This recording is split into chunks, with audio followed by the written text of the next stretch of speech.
அன்பார்ந்த இணையதள நேயர்களை மீண்டும் www.qcrc.in என்ற இணையதளத்திற்காக நியூஸ் தமிழ் செய்தி அறிக்கையில் உங்களை சந்திப்பதில் பெருமகிழ்ச்சி அடைகிறோம். இன்று 5 அக்டோபர் 2009க்கான முக்கிய செய்திகளை தற்போது பார்க்கலாம். டெல்லியில் உள்ள உச்ச நீதிமன்றம் வெளியிட்டுள்ள ஒரு செய்தி அறிக்கையில் இந்தியாவில் உள்ள அனைத்து நீதிபதிகளும் தங்களுடைய சொத்துக்கள் விவரத்தை உச்ச நீதிமன்ற தலைமை நீதிபதியிடம் உடனடியாக சமர்ப்பிக்க வேண்டும் என்று கூறியிருப்பதாக டெல்லியிலிருந்து தகவல்கள் வெளிவந்து கொண்டிருக்கிறது.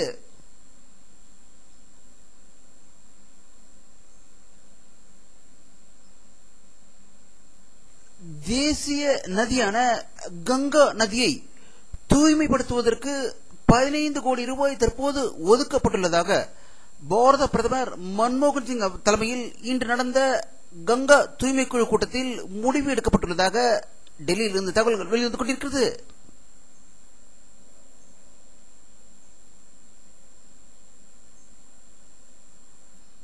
மத்திய ரயில்வே அமைச்சர் மம்தா பானர்ஜி அவர்கள் வெளியிட்டுள்ள ஒரு செய்தி அறிக்கையில் தாய்மொழியில் ரயில்வே தேர்வுகளை இனி எழுதலாம் என்று அவர் கூறியதாக கொல்கத்தாவில் உள்ள சிலிகுரியிலிருந்து தகவல்கள் வெளிவந்து கொண்டிருக்கிறது.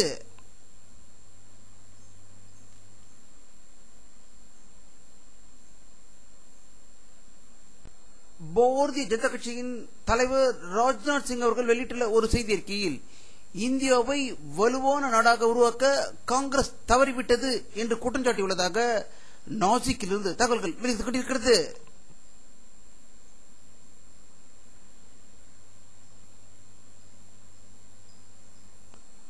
அசாம் மாநிலத்திலுள்ள சோனித்பூர் மாவட்டத்தில் பாலின்கங் கிராமத்தில் போடோ தீவிரவாதிகள் அப்பாவி மக்கள் 12 பேரை சுட்டுக் கொன்றதாகும். இதனால் ஆத்திரமடைந்த மக்கள் ராணுவத்தின் மீது கல்வீச்சு மற்றும் வில் அம்புகளால் தாக்கியதாக ஜோத்பூரிலிருந்து தகவல்கள் வெளிவந்து கொண்டிருக்கிறது.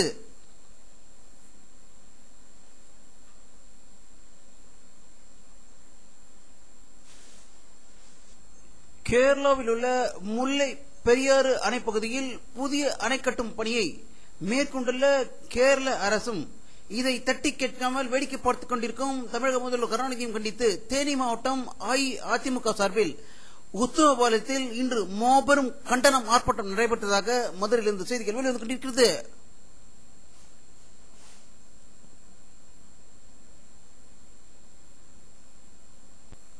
சென்னையில் சில நாட்களுக்கு முன்பு விபச்சாரத்தில் சிக்கிய ஒரு நடிகை ஒருவர் போலீசாரால் கைது செய்யப்பட்ட போது அவர் தமிழ் சினிமா உலகில் பலர் விபச்சார தொழிலில் ஈடுபடுகிறார்கள் என்று கூறியதாக செய்தி வெளியிட்டதாக ஒரு ஆரிய பத்திரிகையில் செய்தி வெளியிட்டது. இதற்கு கடும் எதிர்ப்பு தெரிவித்து தமிழக நடிகைகள் இன்று சென்னை போலீஸ் கமிஷனரை சந்தித்து மனு கொடுத்ததாகவும் அப்படி அந்த நடிகை இப்படிப்பட்ட சொல்லை சொல்லவில்லை என்று சென்னை போலீஸ் கமிஷனர் கூறியதாக தற்போது சென்னையிலிருந்து தகவல்கள் வெளிவந்து கொண்டிருக்கிறது. இதை பற்றி நம்முடைய அரசியல் வல்லுநர் கருத்து கேட்ட போது நாங்கள் சில நாட்களுக்கு முன்பு அந்த ஆரிய பார்ப்பனிய பத்திரிகையின் ஆசிரியரின் தந்தைக்கு ஸ்டாம்ப் வழங்கியது ஒரு வெக்கக்கேடான செயல் என்று கூறியிருந்தோம். அதை தற்போது உறுதிப்படுத்தும் வகையில் அந்த பத்திரிகையை பற்றி செய்திகள் வந்திருப்பது குறிப்பிடத்தக்கது என்று அவர்கள் கருத்து வெளியிட்டிருக்கிறார்கள். 2009ஆம் ஆண்டின் மருத்துவ துறைக்கான நோபல் பரிசுகள் அறிவிக்கப்பட்டுள்ளதாகவும் அமெரிக்காவை சேர்ந்த பிளாக்பரின் ஜெக் கரோல் கிரேட்டர் ஆகியோர் 3 பேருக்கும் இந்த விருதுகளை வென்றுள்ளனர் என்றும் செல் பிரித்தலில் போதுள்ள குரோமோசோம்களை எவ்வாறு பிரித்து எடுக்கப்படுகின்றன என்பதை கண்டுபிடிப்பதற்காக அவர்களுக்கு இந்த விருது வழங்கப்பட்டுள்ளதாக வாஷிங்டனில் இருந்து செய்திகள் வெளிவந்து கொண்டிருக்கிறது.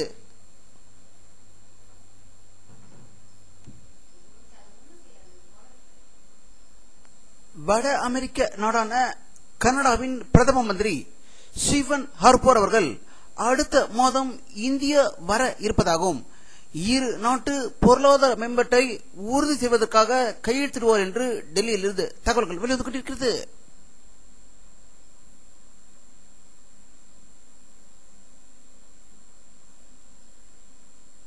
ரஷ்யாவை போன்று பல துண்டுகளாக சைனா நாடு பிரிந்து விடுமோ என்ற அச்சத்தில் அதற்கு முன்பாக இந்தியாவை பிரித்துவிட வேண்டும் என்ற எண்ணத்திலும் ஆசியாவின் தன்னுடைய நாடுதான் மிக பலமான நாடு என்பதை நிரூபிக்கும் வகையில் இந்தியாவை சுற்றியுள்ள அனைத்து நாடுகளுக்கும் பொருள் பலம், ராணுவ பலத்தை உதவி செய்து வரும் சீனா தற்போது வட கொரியாவுக்கு வேண்டிய அனைத்து உதவிகளையும் செய்ய தயாராக இருப்பதாக செய்திகள் பீஜிங்கில் இருந்து வெளிவந்து கொண்டிருக்கிறது.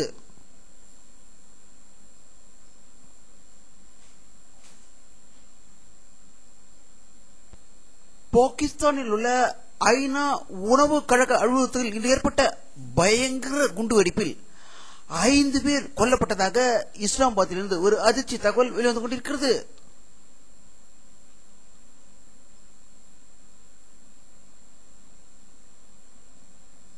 இந்திய அரசு வெளியிட்டுள்ள ஒரு செய்தி அறிக்கையில் கடல்சார் உயிரினங்களில் டால்பின் இந்திய தேசத்தின் உயிரினமாக கருதப்படுகிறது என்று இன்று செய்தி வெளியிட்டுள்ளதாக டெல்லியில் இருந்து தகவல்கள் வெளிவந்து கொண்டிருக்கிறது.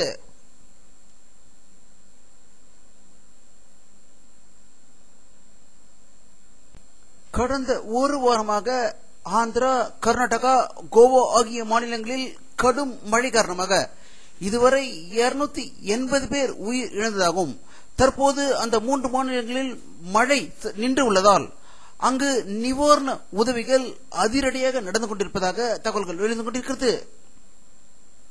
வானிலை அறிக்கை 5 அக்டோபர் 2009 பிற்பகல் 3 மணி எடுக்கப்பட்ட சேட்டலைட் புகைப்படத்தை தற்போது பார்த்துக் கொண்டிருக்கிறீர்கள். தமிழகத்தில் மேகமூட்டங்கள் காணப்படவில்லை. இன்றும் வெயிலின் தாக்கம் அதிகமாக இருந்ததாக தகவல்கள் வெளிவந்து கொண்டிருக்கிறது. கர்நாடகா, ஆந்திராவில் மேகமூட்டங்கள் இல்லாமல் இருப்பதை படத்தில் காணலாம். மகாராஷ்டிரா, மத்திய பிரதேசத்தில் இந்த மேகம் தற்போது உத்தரப்பிரதேசத்தை நோக்கி செல்வதை பார்க்கலாம். வானிலை வல்லுநர்கள் எப்பொழுதும் கூறுவது தென்மேற்கு பருவமழை, வடகிழக்கு பருவமழை என்று கூறிய காலம் போய் தற்போது தென் வடக்கு பருவமழை கடந்த 10 நாட்களாக இந்தியாவின் மைய பகுதியில் ஆட்டி வந்ததை நம்முடைய சேட்டலைட் படத்தின் மூலம் பார்த்துக் கொண்டிருக்கிறோம். அதுதான் இந்த படத்தின் மூலம் மழை உத்தரப்பிரதேசத்தில் பெய்வதற்கான வாய்ப்புகள் இருக்கிறது. சென்னையை பொறுத்தவரை கடந்த 9 மாதங்களாக மழை இல்லை என்பது குறிப்பிடத்தக்கது.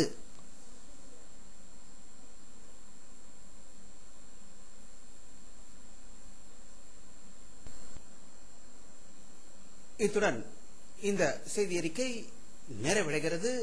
மீண்டும் நியூஸ் தமிழ் செய்தி அறிக்கையில் உங்களை சந்திக்கும் வரை உங்களிடமிருந்து விடைபெறுவது உங்கள் கே பாலாஜி. நன்றி.